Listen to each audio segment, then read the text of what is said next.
When you first started out, you admit you got into the business for the wrong reasons. Well, yes, I loved the work. I loved the art. I loved acting. But what I wanted was fame. I wanted glamour, fame, and all that stuff.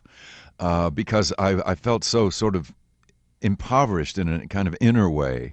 I didn't like myself. I didn't trust myself. And I thought if I got all this stuff from the outside, I'd be okay. And in a way, I was. And of course, in another way, I wasn't. Your first taste of fame came in Dr. Kildare, It was totally astounding. It was what I'd wanted all my life. I couldn't believe my good fortune. I thought, this is just it. and you were a heartthrob. Yes, yeah. I was kind of kind of a pretty boy, most people thought, and maybe a one-shot wonder. And it wasn't until later that I was able to prove myself as an actor, and people were rather surprised.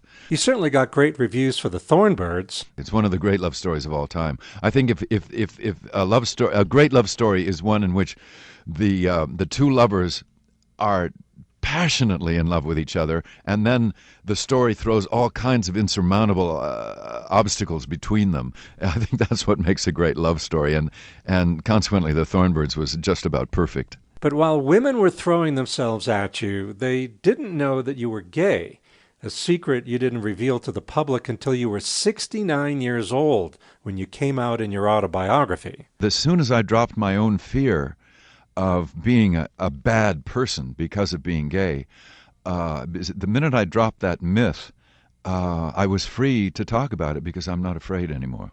Pretending to be something you're not, it takes an incredible amount of energy. And so it's tiring, it's fatiguing.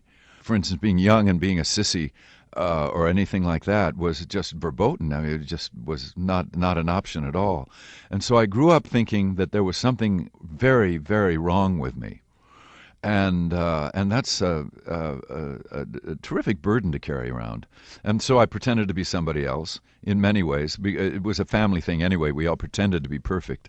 And so I spent, this is another fatiguing area, pretending to be perfect all the time. But it's wonderful not to have to do that anymore.